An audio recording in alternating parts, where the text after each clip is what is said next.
Our speakers for the next talk are going to be Igor Sochinsky and Nikola Korner. Both of them do reverse engineering for fun and for living. Nikola wrote a couple of Python scripts to disable the Intel management engine. And is studying electrical engineering at the University of Milano. And today they're going to speak about Intel management and lay out research and facts for a lot of myths that were traveling around the world and around the internet for the past year, I would say. All right, please welcome them with a big applause.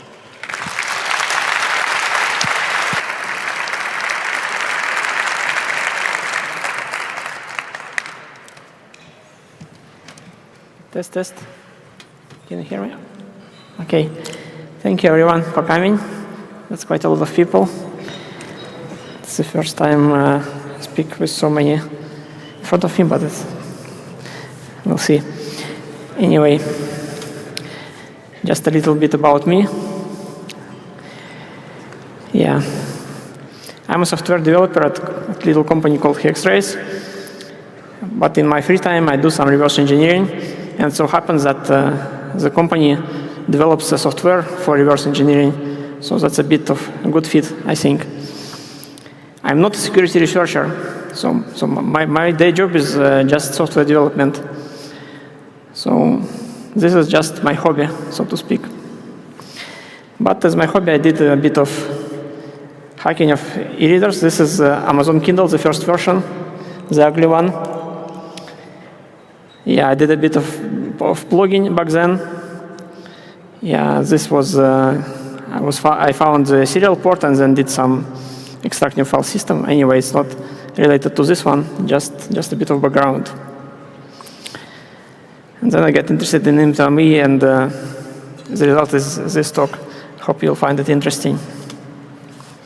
I'm Nikola Korner. I do hobby reverse engineer, and I'm interested in do-it-yourself hardware. I'm currently an electronics engineer student in the Politecnico di Milano, and I'm not a security researcher. I like to build my own stuff from scratch, and I really like PCB milling like this one. Okay, yeah, just a little disclaimer that all that we describe here is information either from public sources or from our own reverse engineering. Of course, as always, you can be sure that everything that we say is 100% correct. It's just our opinion, and it may turn out wrong in future. And we don't have any NDAs with Intel or any special relationship, so everything we say is not endorsed by Intel or anything like that. Okay, let's go on. So just a little bit about what is Intel ME. Yeah, ME is, nowadays it means management engine, but originally it was called manageability engine. It was quite a big thing in early 2000. Then a bit later, now Intel tends to call it converged security and manageability engine, or just converged security engine. So depending on which generation or which document you're reading, it may be called different things, but it's basically all the same thing. And in mobile or embedded platforms, there is a variation called Trusted Execution Engine, or TXE. It's a little cut down and smaller firmware, but it's also a similar thing. And in server platforms, Intel server platforms, there is also a version of ME running a different firmware called server platform services. So basically, most Intel platforms nowadays, they have some variation of it. And what is well, Intel says this on their frequently asked question page. Built into many Intel chipset-based platforms is a small low-power computer subsystem which performs various tasks. Yeah, I cut some things because it didn't fit. Tasks during while computer is running or during sleep, and so on. It must function correctly to get the most performance and capability from APC. So it's a bit vague, but that's what they say. And yeah, what other people say? Yeah, for example, some people say that it's a backdoor made for NSA, and it has no useful purpose. And of course, I guess you can blame me as well, because my first presentation on this topic was called Rootkit in your laptop. Yeah, just a bit of explanation about it. When I submitted the abstract, at the beginning I was looking just at the anti-theft feature that Intel was using back then. And that one did indeed worked like a rootkit. But in the process, yeah, I have this a bit of habit that I get easily distracted. And once I started looking at this anti-theft, I found that it's implemented in the Intel ME, and then from there it's kind of all kinds of things open. I started looking into what else in that ME and so on. So anyway, my point is that it's not necessarily a rootkit. It was just kind of maybe a bit of clickbait title to get my submission accepted, which I succeeded. Yeah. So anyway, and there is, for example, article from Hackaday. It's a bit difficult to read, I guess. So I will read some of it. It says, among other things, it's a microcontroller which has direct access to everything in a computer. Every computer with an Intel chip made in the last few years has one. And if you are looking for a perfect vector for attack, you won't find anything better than the ME. It's the scariest thing in your computer, and this fear is compounded by our ignorance. No one knows what ME can actually do. And without being able to audit the code running on the ME, no one knows exactly what will happen when it's broken open. Yeah, so anyway, this is just one article, but there were many similar articles in the recent years, and so on. So, for example, on Reddit there was this discussion, and one post says, "The conspiracy theorist in me also makes me believe that Intel is not entirely responsible for the ME. I imagine that NSA and other triple-letter agencies have had their fair share of responsibility for it too." Well, of course, it's Reddit. Who knows who is posting it? Yeah, another example on Phoronix forums. The US government can still make demands of what it should or shouldn't contain. The US government has a long-term plan to control the entire internet. The ME is, of course, part of that plan. Or in IRC, just a random channel, and some guy says, yeah, there was a discussion about limiting risks with ME, and the guy replies, how can I limit my risk when there is a dedicated hidden computer on top of a computer that has full access and cannot be disabled? There is no need for hardware cut, it's a built-in hardware backdoor. Bypasses any firewall, latches on to any Wi-Fi signal, cannot be disabled, and so on. So yes, that all sounds pretty scary. But is it all of this true? So in my opinion, after looking at all the thing, I think that most of these kind of scary things are quite far-fetched. And just to answer part of the first question, that is it has no useful purpose, and I say no, it does have purpose. Just because it personally has no purpose, that you don't say purpose, doesn't mean that there is no purpose. So initially, ME was created to implement something called AMT to solve real IT problems. And let's see what are those problems. So just a bit of history on the remote management. So in the late 90s, it began when people had many computers, but they didn't want to have monitor or keyboard for each one of them. They had something called keyboard video switch, or later keyboard video mouse. Then later appeared a standard called Wildfire Management, which included, among other things, Wake on LAN and pre-boot execution environment, which are still in use nowadays. Then IBM introduced Alert on LAN that allowed the network card to send various alerts in case something happens with the computer, but it was just one way. Then in 2001, Intel introduced alert standard format 1, which allowed to send some more things, but it was UDP only, and it had no encryption. 2 years later, they added encryption and improved some things, but it still was not completely enough for many purposes. And just in the background, they did some research with many enterprises, and they announced something called AMT in 2004 on Intel Developer Forum. And in one presentation, they showed this picture that we have new technology which allows all this, and ASF allows only this. And of course, anyone in enterprise who sees this picture, he sees all this green, and they think that's really good thing. I need to have it. And it was very popular.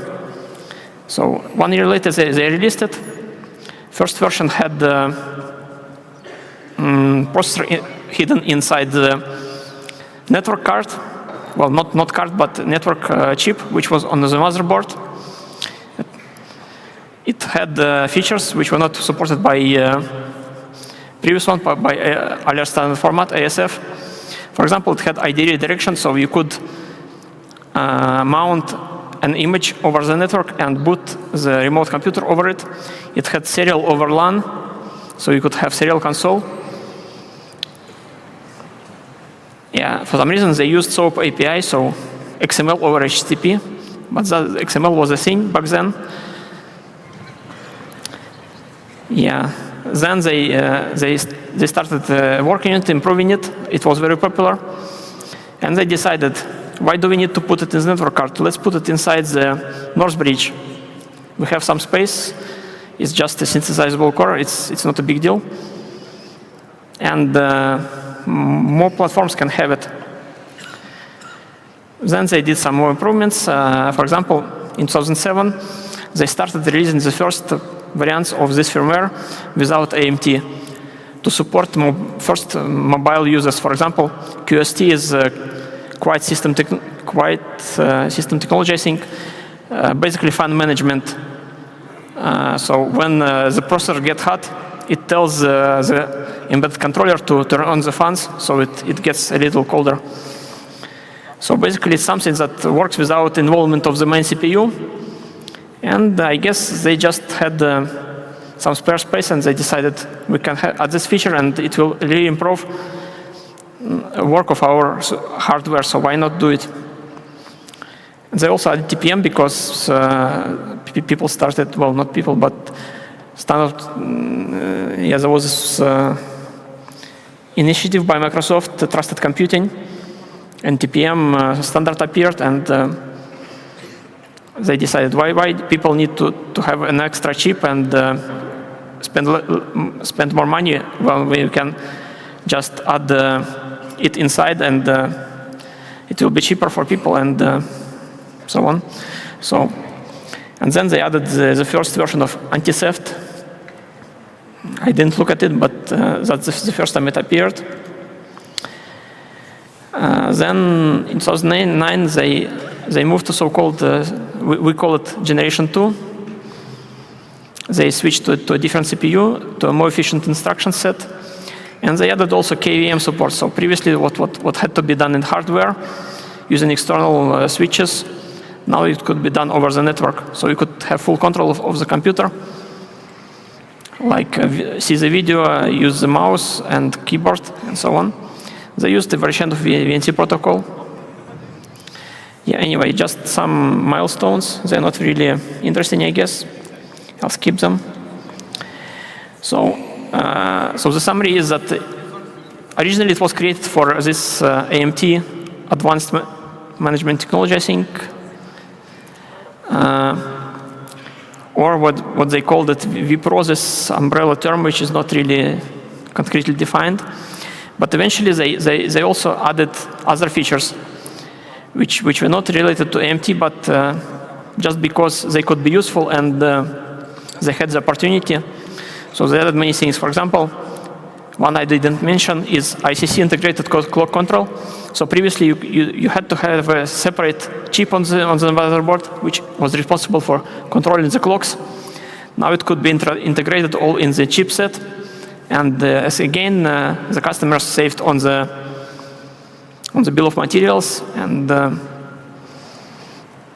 it was also a bit more secure because once the clocks were set, they were locked and they could not be controlled by other software inside the OS, so you couldn't overheat your computer accidentally.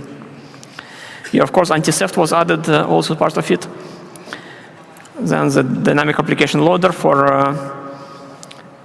the applets, they implemented the one-time password, for example. And one feature I think was that they really liked was Silicon workaround capability for patching bugs in hardware that previously they had to replace the entire chips, and nowadays they could just release a new firmware and the bugs would be fixed. So that's, I guess, their kind of motivation for all of these things.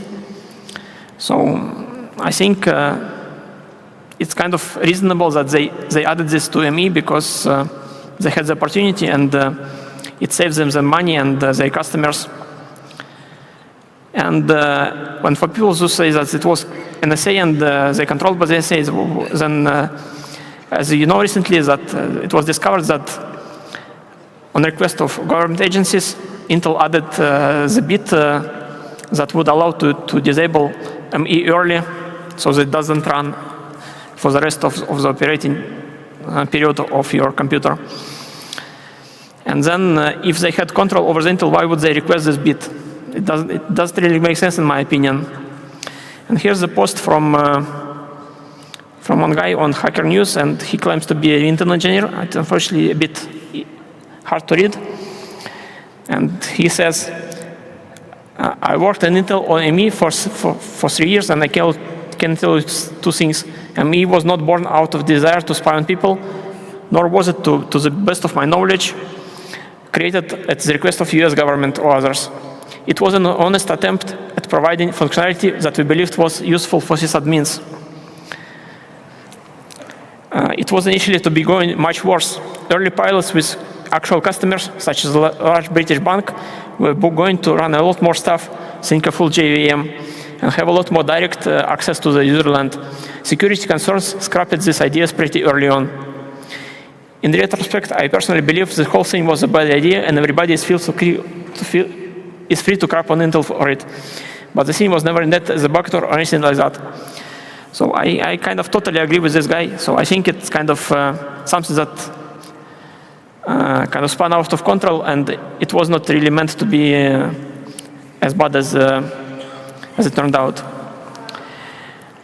So a bit more about other myths. So people say that it's always on when the UPC is off. Well, it's kind of true, but it has some circumstances. So just a little bit about ME power states. So when the UPC is on, ME is also working, and everything is fully powered. But when UPC is sleeping, ME can be in different states. And for example, one of states is called M1. So main CPU is suspended, but ME functions. It has a bit of RAM which is working. It has access to the RAM, and ME systems are working. And once some timeout expires, it goes to the off state, and in that case, it's completely powered off. So it works for a bit and then it goes off. But it can have so-called wake mode. So when the packet comes over on the LAN and AMT is active, it wakes up and can handle the request. So it's kind of off, but not completely off. But anyway, it's when you power down your computer, usually it's off. In some cases, you can configure it in the BIOS if you have AMT.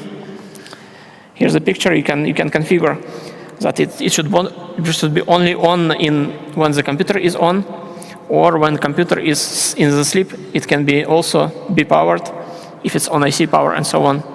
So this setting depends on your system, and sometimes it's configurable, sometimes it's not.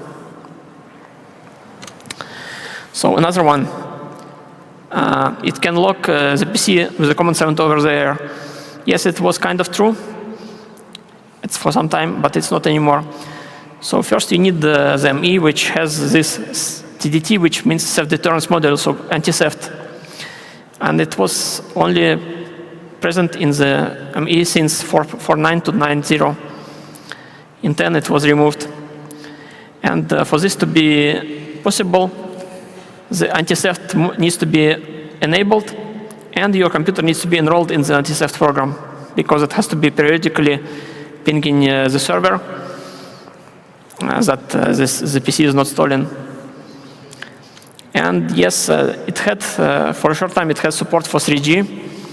And these 3G chips had to be connected directly to the chipset. For example, if you had the USB key with 3G, it wouldn't work, only with built-in module.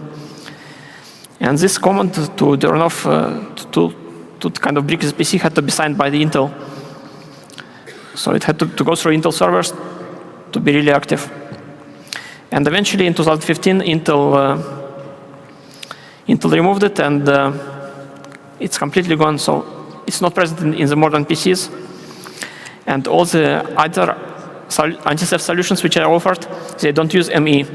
They all use a BIOS or UEFI module, which works on the operating system level.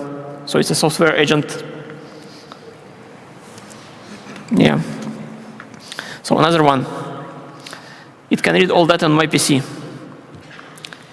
It's a bit complicated. So it can read the host memory. So for example, it cannot read your hard drive directly. It can maybe patch some driver or whatever that it would cause the data to be read from hard drive and then fetch the data from the RAM. But it cannot access the hard drive directly, as far as I know, of course. And according to the documentation in the book about ME, the sensitive areas are blocked from those reads. So for example, the SMM is blocked and cannot be read by this DMA engine. It has a bit of access to the internal GPU, but as far as I know, it has no actual read access to the pixels. So it can kind of redirect data from the Intel drivers to the GPU and do the key exchange, but it cannot directly decrypt the data. However, there is a bit of footnote, so to speak. It can emulate the IDE or USB device on the host, so it could boot a different image. Well, the admin could boot a different image using AMT, and then of course you could access the file system or whatever. But this is not directly ME itself, it's something that uses ME. And one more note that this is all about generation 2 of ME. So in ME 11, Maxim was talking yesterday, and he claims that it has access to more devices on the host. So maybe this situation has changed. So I don't know. So it can read some stuff, but not everything. And then people say it's a black box, we can't audit it, just give up. And I said, not really. So for example, there is a tweet from Daniel Bilar on Twitter, and he quotes his friend who says, it was the follow-up to the crack attack, which was basically a bug in the implementation of the specification. And he says, whenever you have specification, how do you break it? So read the specification RFC. Every time it says must, check that they really did this. Every time it says must not, check that they did not. Every time it says should, assume that they did not do it and test for it. Every time it mentions a requirement that does not affect functionality, assume it was done wrongly by at least one company and nobody noticed because it still works. So anyway, I think this thing also applies, like, well, for Intel you don't really have specifications, but you have some documentation which describes various flows, for example, for activation, for enrollment and so on. So you can also do the same thing.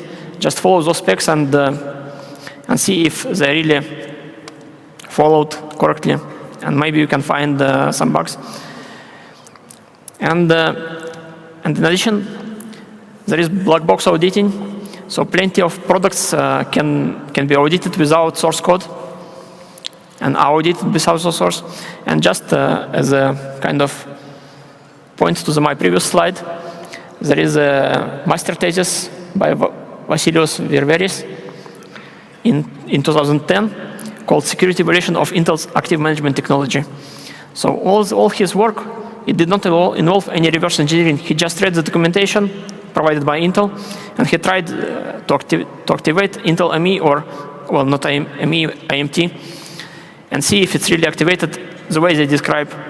And he tried to find some kind of holes in that specification, and he did find some things which were fixed later by Intel, but at that time they were really kind of bugs. For example, Intel says that AMT should not be pinging the activation server before it goes to two-step mode. But Vasilos, he found that in some cases it does ping the activation server. So apparently it was not completely implemented correctly by Intel. And in the later versions, Intel changed the way the AMT activation works, and now it's more correct. So you don't have to have the source code to sometimes even reverse engineer to just audit. And even if you don't have source code, you have the binary code. So the firmware is available on flash. It's not encrypted for now. So you can just figure out how to extract it, just disassemble the code and see what it does. And in my opinion, it's a superior approach. So when you have the binary code, you see what is actually being executed. So you don't see the comments, you're not confused by comments, by the variable names or whatever, or code formatting. Like remember the go-to-fail that Apple had in their encryption code, not encryption, I don't remember, something with keys. Anyway, there was a go-to which was indented a bit wrongly, and it was not obvious when you just glance at the code. So when you have it in binary, it's kind of hard to miss such things. Yeah, and you don't have the comments, but sometimes comments, they tend to go stale, and they may describe things which are not really true anymore. And with the binary, it's a bit harder. Yeah, one downside, of course, it takes a lot more time. But that's life. And so just to summarize, there were some bugs that we found until recently. And just mentioned previously, this is by Vasilis Urveris. He found some issues by just monitoring the network during the activation process and trying to change some things. Then the other vulnerability that was found earlier this year, about the empty digest that could be sent to log into the AMT. And that one was found just looking at the network traffic again and trying things, so without source code again. And the last one with buffer overflow, again was found without source code, just by decompiling the binary code. So just to summarize, even if it's black box and you don't have source code, you can audit it. And maybe you can even get by without reverse engineering. Of course, it's better with reverse engineering, in my opinion, but you can try without, and it might work. Now, one more thing. You can write an undetectable rootkit for it, stealthy and undetectable. And indeed, there were some attempts of making rootkits for the Generation 1 ME. In particular, in 2009, at Black Hat, there was a presentation by Invisible Things Lab. It was probably the first research on this topic. They found a bug in some BIOSes which allowed access to the Intel's memory area. And at that time, it was just plain text code, so not protected, not anything. And they could inject some code into ME memory and execute their code. So this allowed them to kind of have rootkit-like thing, but it has some disadvantages. It has to be reinfected on each reboot. And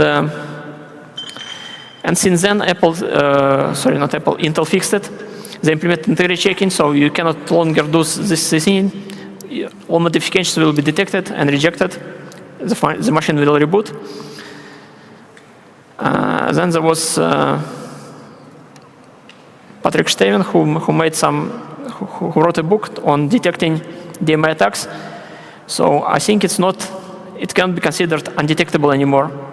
So you can detect DMA by some side effects, and it's not so stealthy anymore. And some people say, okay, that thing is there, and you cannot remove it, and you cannot do anything. So I think it's a myth. Let's see what can be done about it. So about 1 year ago, I started playing with coreboot, and I asked myself if I could remove the Intel ME firmware. And unfortunately, the LibreBoot FAQ page had the answer, and it seems that before version 6, it was possible to disable Intel ME just by removing the firmware from the SPI flash. Unfortunately, this isn't available anymore because starting from version 6, if you remove the Intel ME firmware, the PC will turn on and will turn off after 30 minutes. So it seems that it is not technically required. It seems like an artificial lock. So I started looking for a way at least to reduce its firmware. And I found this message on the coreboot mailing list by Trammell Hudson, in which he tried to remove parts of the Intel ME firmware, and he found out that the PC still turned on without turning off after 30 minutes. And in a few days, he found out that he could actually remove parts of Intel ME without compromising the correct boot of the system. So I tried to do his work again. And to avoid doing things by hand with an X editor, I started writing ME Cleaner, which is a Python script able to reduce an Intel ME firmware image to the minimum image needed for a correct boot of a PC. So first of all, where's the Intel ME firmware? Where is it located? It is located on the same chip as the BIOS UEFI.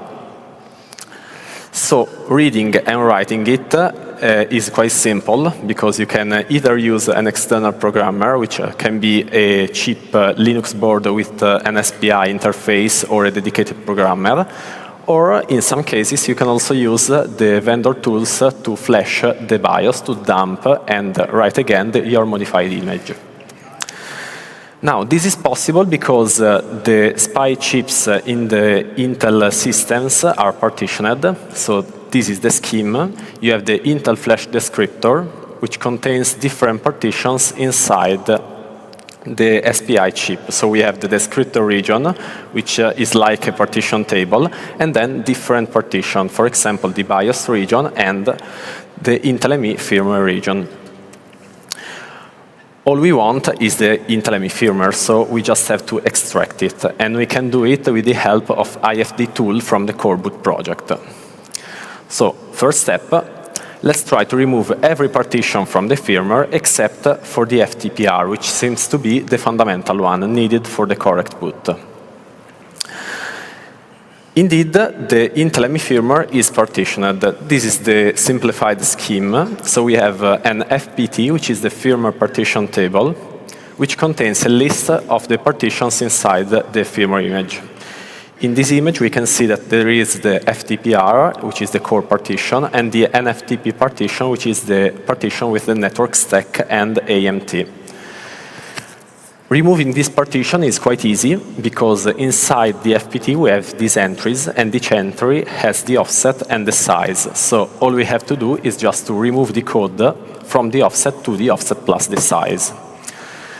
The partitions are signed, but they are signed individually, so we can remove the whole partition without any major effect, because the signature was inside the partition, so we remove both the code and the signature.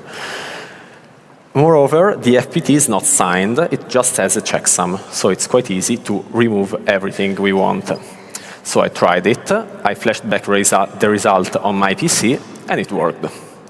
So this was the first step. The next step was to try to remove the LZMA modules. Now, things are becoming a bit complicated, so let's review the layout of the Intel ME firmware. So we have the SPI chip, which contains different regions, for example, the descriptor, the BIOS, and the ME region. Inside the ME firmware, we have different partitions, for example, the FTPR and the NFTP. And inside each code partition, for example, the FTPR, we have different modules. The modules can be either Huffman compressed or LZMA compressed. They used two different kind of compression schemes because LZMA offers better compressions, but it needs a loaded firmware to be used.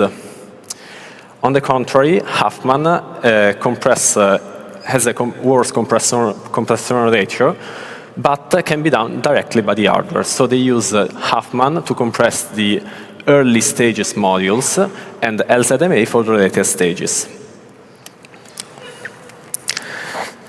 So different partitions have different structures, but since we kept only the FTPR partition, we are only interested in that, and that is a code partition. Moreover, the internal structure of the partition changes between the different Intel ME generations. So generation 1 is not of our interest because Intel ME could be removed completely, so no problem for us. And let's focus on generation 2 because I started from that. So this is the internal scheme of a generation 2 code partition. So we have a section that is a manifest, which contains the RSA signature of the list of the modules. Here you can see that we have different modules, and each entry has the name, the offset, the size, the compression type, and most important, the hash. This means that the modules are not directly signed. Each module is hashed, and the list of the hashes is then signed. Luckily for us, the hashes are lazy evaluated. So invalidating a hash of a module doesn't prevent the loading of a previous one. This is important because it means that we can stop the boot of the system by invalidating a module. All the subsequent module will not be loaded, but the previous one are okay. So I tried again. I updated ME Cleaner, and I tried to remove every partition in the FTPR LZMA compressed, so that only 5 modules were kept. I flashed back the result, and it worked again. So at this point, I had removed most of the code, but there were still the Huffman modules, and I wanted to remove at least most of them. The documentation online for the Huffman modules were very poor, so I relied on the source code of Anafmi, which is a decompressor for Intel ME Generation 2 for the Huffman modules. And I recovered the structure. So while the LZMA modules were just a single block of data from the offset to the offset plus the size, the Huffman compressed modules are fragmented. So there is a single partition share Huffman stream. And we have an LLUT, which stands for local lookup table, which contains a list of entries that has a valid flag and the offset. The offsets point to the Huffman chunks, which are fixed size, uncompressed data, but from our point of view, since we're seeing only the compressed data, they are variable size. This, let's say, complex scheme was probably used by Intel to further shrink the Huffman compression, because in this way, different chunks can be reused again in different modules. However, once I understood the structure of this, all I had to do was to create a whitelist of the modules that couldn't be removed because they are part of a partition of a module that I don't want to be removed, and remove all the others. So I tried to remove the module with a less important name, just to start, which was FTCS, and I flashed back the result, and it worked again. So I moved on, and I tried to discover which modules were really needed for the boot. And I found out that only 2 modules were needed. These 2 modules were the BUP, which stands for Bring Up, which is the first loaded module, which initializes all the system and turns off the 30 minutes watchdog. The ROMP module, which is not always present, seems to contain some sort of configuration data read by BUP, but it's very small, something like 2 kilobytes, so not a problem. Interestingly, there is no kernel now, because the kernel module has been removed. So it seems that on generation 2, it's possible to have a fully functioning PC without a kernel running in Intel ME. So next step, recover the free space. Why? Because I was using coreboot, and the Intel ME firmware image was something like 5 megabytes, while the code remaining after the removal was much, much less. And I wanted to recover that space because I wanted to store a Linux kernel directly inside my SPI chip. Why not?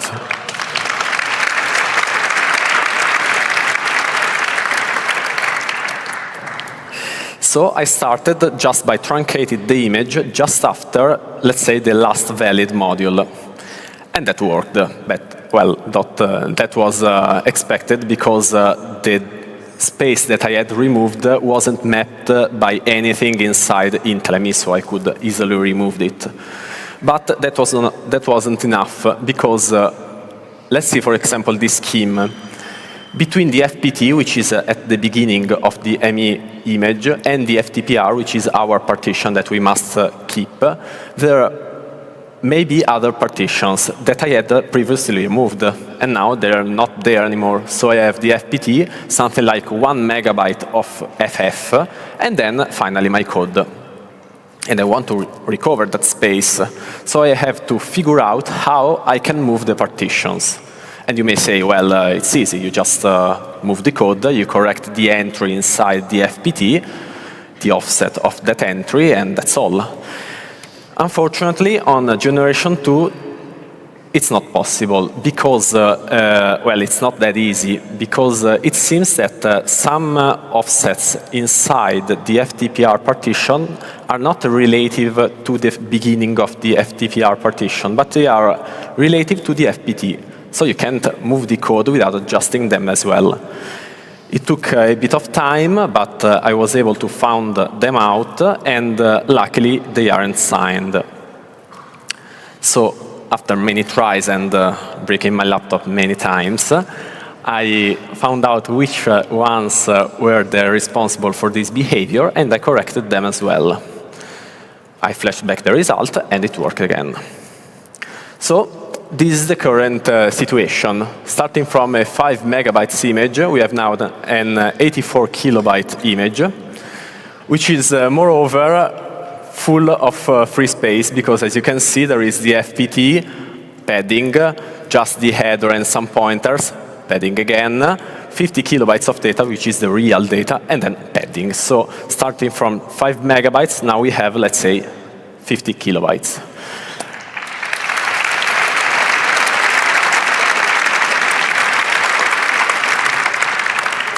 And just to have an idea, this is the size comparison of my image. So you can see that most of the space is dedicated to the network stack and to Intel AMT. We have a small partition of FTPR plus a small partition of EFFS, which is an internal file system that Intel ME can read and write. And inside the FTPR, the only thing that we really need for the correct boot of the PC is that BUP plus sometimes the ROMP, but it is very, very small. So I decided also to port my work on generation 3. Now, don't start leaving the room saying, oh my God, it's starting again from the beginning. No, with generation 3, it was much, much easier because the internal structure of the partition have changed. Without any change, I was able to remove all the partitions except for FTPR because the structure was the same. But the internal scheme of the partitions had changed. And this one is the new internal scheme of the code partitions. Now they are indexed by the code partition directory, the CPD, as depicted in the picture. So we have 3 different types of entries, which are the name of the partition .man, which is the old manifest plus the extensions, a module metadata, and the module data. As you can see, also the signature scheme had changed. So there is the old module manifest that signs the extensions, that hashes the kernel metadata, that hashes the kernel data.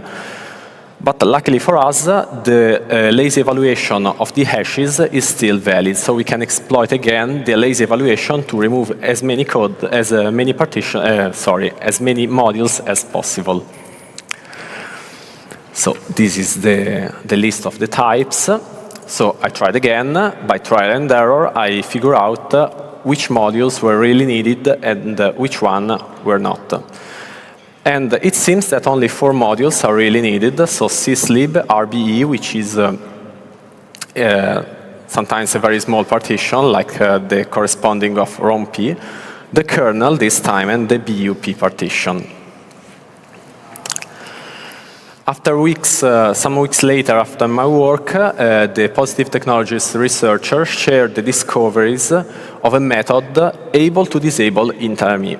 So they confirmed my work, and they found a nice bonus, let's say, which was that IntelliMe generation 3, so starting from IntelliMe 11, which is Skylake, has a kill switch, which is the HAP bit. If you want to learn more about the HAP bit, I suggest you to read the blog post. Here, I just tell you that it's a bit, you set this bit to 1, IntelliMe turns off just after the system initialization, just after the run of the BUP module. Igor Skoczynski, moreover, found a different bit, the Alt-ME disable bit, which should achieve the same result, but on generation 2. So we have 2 different bits, one on generation 2 and one on generation 3, that are able to soft disable our IntelliMe without trying to modify the code.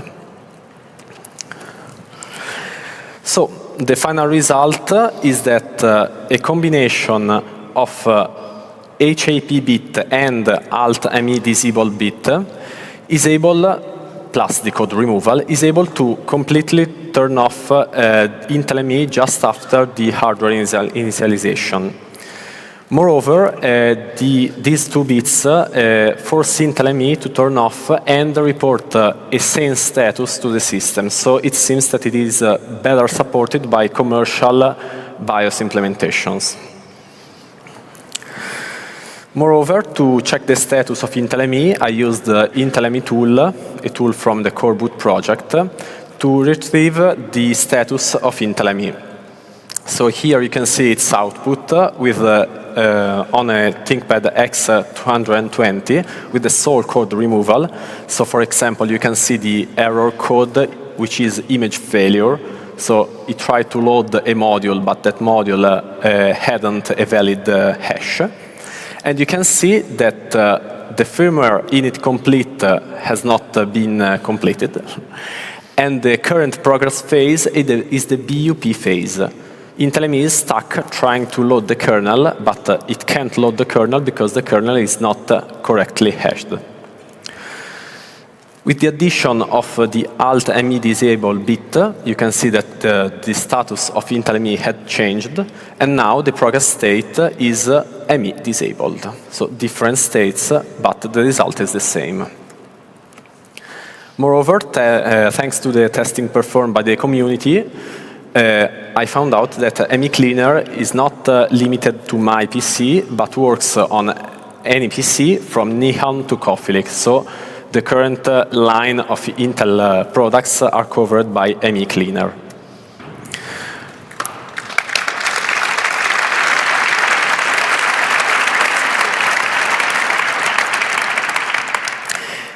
As you can see, the firmware size, if you want to retrieve the space, is greatly reduced. So we go from 1.5 megabytes or 5 megabytes, depending on the IntelliMe firmware, to 84 kilobytes for generation 2, and from 2 megabytes or 6.6 megabytes for generation 3 to 330 kilobytes.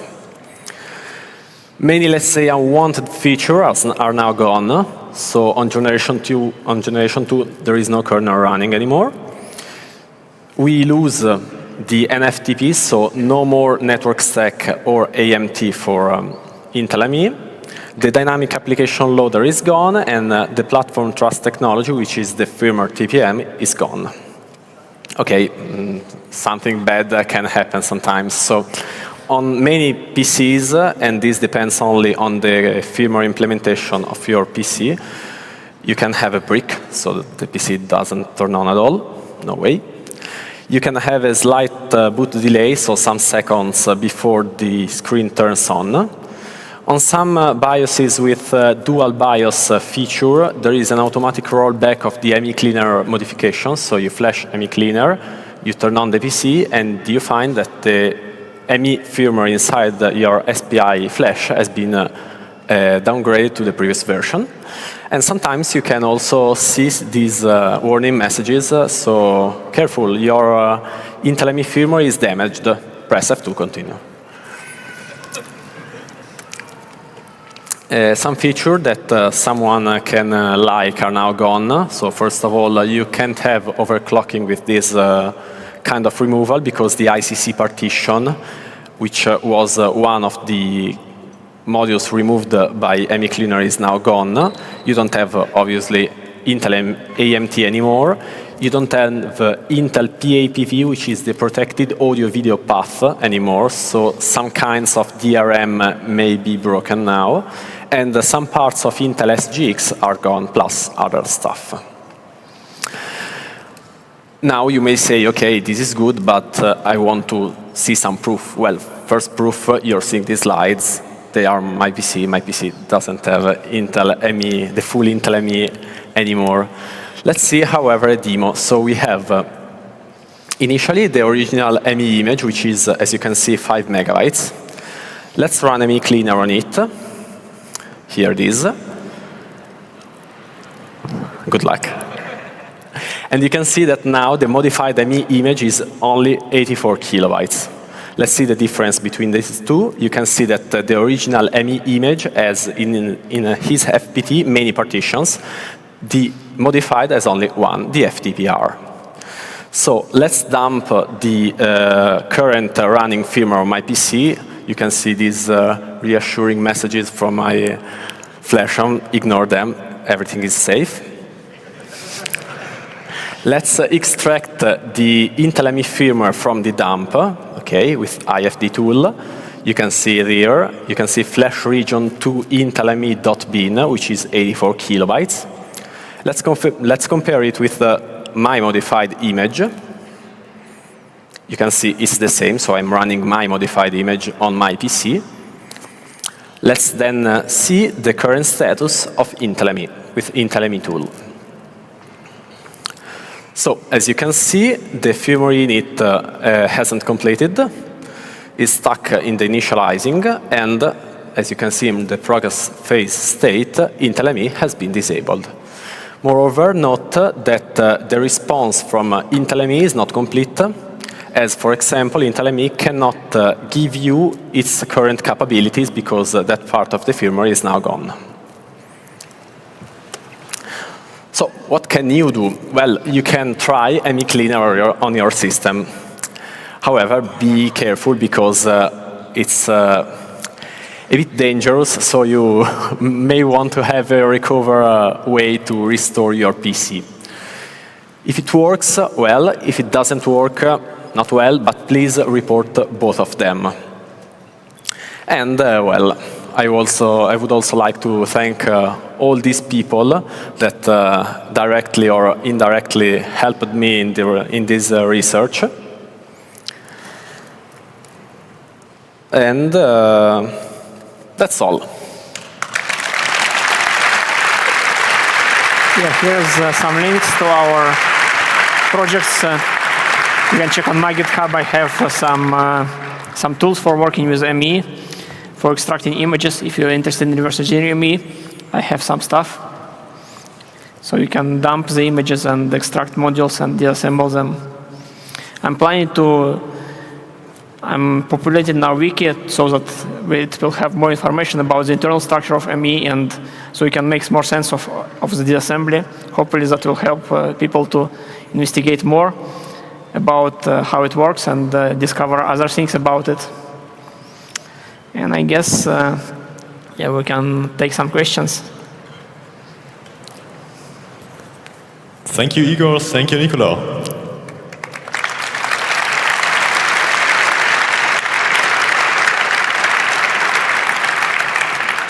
If you would like to ask a question, please line up at the microphones. In the room there are 6 of these, you just find the closest one. If you would like to leave, please leave to my left, your right-hand side only. Thank you. Is there a question from the IRC? Hello? Currently not. All right, so microphone number 1, your question. Can we Intel ME access memory mapped I/O? Memory mapped I/O? I'm not sure. I think probably not, because it uses DMA, and I don't think DMA works over MMIO. But of course, I don't have currently the execution inside ME. But you can ask Maxim, maybe he can try and see if it works. He has execution in ME11. But as far as I can tell, probably not. Hope that answers the question. Okay, microphone number 3, your question. Yes, in your presentation you mentioned the word brick the laptop quite a number of times. If one actually has access to a clip-on programmer for the BIOS, how safe is this? Can you always reprogram the entire thing and recover, get everything back the way it was? Or can you actually really damage your laptop beyond repair? Okay. First of all, no laptop have been harmed during this during this research.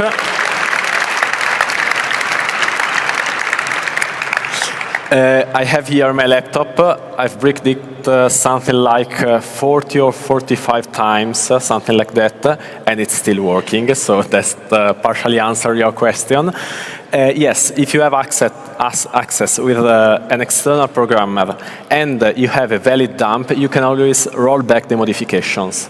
And that's why if you go on my GitHub page, you see that I always recommend using an external programmer, because once you have a valid dump, so you should be really careful while doing your first dump, you're always safe. For example, I've physically broken a SPI chip. I removed it, I soldered another one, and I flashed back the firmware, and it's still working. So if you have an external programmer, you should be always safe. Thank you.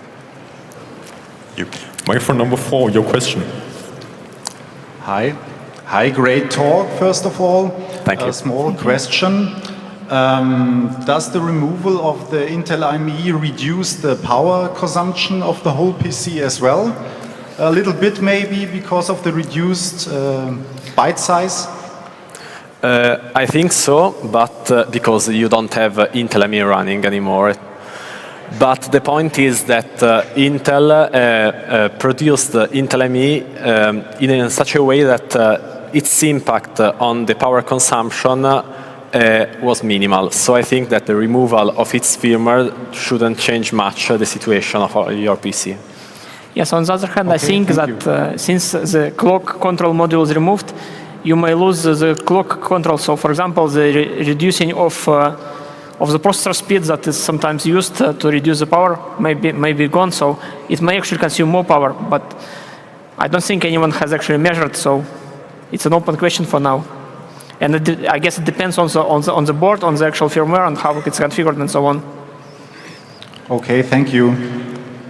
Microphone number 5, what's your question? Are you guys in contact with the Intel company? So just to you could tell them to make sure that in future on version 4 or something they do not start signing all of the stuff, because that would make these fixes or cleanings impossible, I think. Sorry, I didn't quite get. Do you want them to start signing or stop signing? No, stop signing. Stop signing.